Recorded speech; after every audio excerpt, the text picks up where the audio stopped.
What if talking about porn makes my child curious and they go look for it? And welcome back to another episode of Sitting in a Car. I'm Sarah Sproul and I sit in a car with you each week, answering a question to help you raise your confident and caring young person who respects themselves and the people around them. This question reminds me that there are actually a lot of different places that young children start learning or being exposed to messages about sexuality. It's not just porn. It is TV, magazines, advertisements that they might see on the side of buses or bus shelters or billboards, things that we as their parents say or don't say. There are lots of different messages that they receive that help start shaping what they believe about sex. And so when we are thinking about maybe not saying anything so that we don't say too much, or maybe provoke them to go and explore and try and find information, then we're actually really closing the gate when the horse is already bolted out onto the farm, right? Because children are getting messages all the time about human sexuality. So let's think some more about this question and work out some of the things that you can proactively do to help your child develop a healthy, self-assured approach to learning about their sexuality in the world around them and all the messages that the world gives them. A few years ago, a friend of mine asked her 6-year-old, what's sex?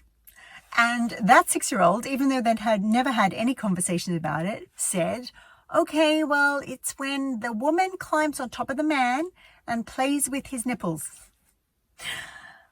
It makes me laugh, right? Because where did that child get that information from? I'm sure no adult said, oh, by the way, you might not know what sex is, but let me tell you. The woman climbs on top of the man and plays with his nipples. You and I both know, right, that sex is so much more than that. It's not just about between a woman and a man. It's not just about nipples. In fact, sometimes it's never about nipples, but I digress. I remember when I was 7 or 8 playing in the local park near the house that I was growing up in at the time. It's in a small rural town outside of Melbourne. And my brother and I found a pornographic comic. Of course, like I'm dating myself now, this was before internet stuff, but in the little hollow of a tree, there was 2 or 3 pages of a pornographic comic showing women and men and penises and vaginas and vulvas. And I remember sort of thinking, ooh, this was a top secret thing. So even then I had internalized the idea that this sort of stuff was secretive and we didn't really talk about it. So point 1, answering the question, what if talking about pornography makes my child go and search it up? The reality of it is, children who have all the information they need and they have no more questions about it because they have access to books, and adults who talk about sex and relationships and puberty and bodies all the time are less likely to go and try and find porn online. Oftentimes, searching for porn is a sign that a child doesn't have enough information. Point 2. I have already said that there are lots of different places and ways that children get information about human sexuality and bodies and sex, not just in porn. They can get information by watching movies or overhearing adults talk or listening to the radio or reading books, things that give subtle information about sex that we might not even realize is a message about sex. And it's really important when children are, first of all, have access to online resources and maybe they are not being supervised by an adult. If a child is going to school or a childcare facility, so in another environment where you're not controlling everything they do and see.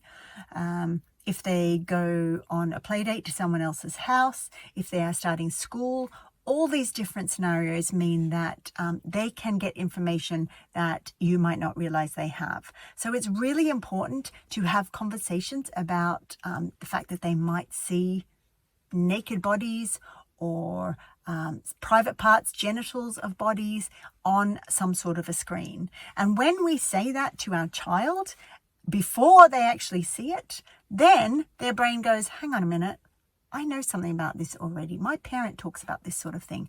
I can go and ask for their help if they feel worried or anxious about it. Here's a third point. If adults don't talk about sex in the media, or another word for that is pornography, then it's not that their child is not going to get information about sex in the media or pornography. It's that their child is going to get information from somewhere else, and probably somewhere far less credible, like maybe another child who is the same age as them, who has got the information from an older siblings. We can't protect our children from the realities of the world, particularly when it comes to sex. So this question is lovely because it's wanting to protect a child from unnecessary sort of hassle and maybe unnecessary worry about something they see online that might make them feel icky. It also might make them not feel icky. They might just be curious. So as parents, we need to understand that information is power for our children. And when they have unanswered questions and there is a culture of silence in a household or between the adults that they have the most interaction with, then those children do not have the same support to develop healthy and critical and sort of smart attitudes to anything to do with sex, any messages to do with sex that they might see in the world around them, whether that's on a screen, whether that's in porn, whether that's a magazine or a film. They need us to have these conversations so they have the information to be able to critique what is okay, what is a bit weird, and what is just plain wrong. So let's sum up. Point 1. Kids who have all the information they need are less likely to go and search out porn to learn something new.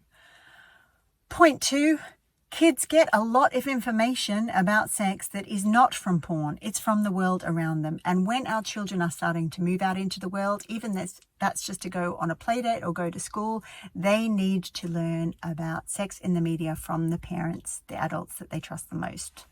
And 3, if our child doesn't get information from us, they're going to get it from somewhere else. And I don't know about you, but I don't want that for my kids. This episode of Sitting in a Car is brought to you by the Become a Comfortable Parent Workshop series.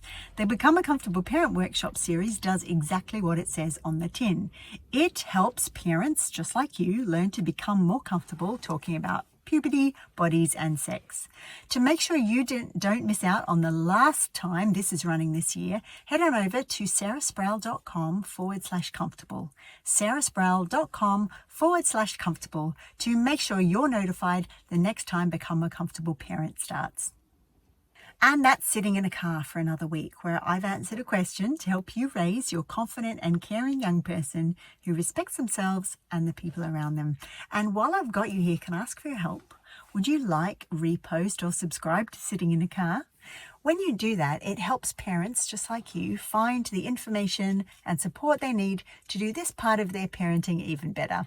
Thanks for that, and bye for now.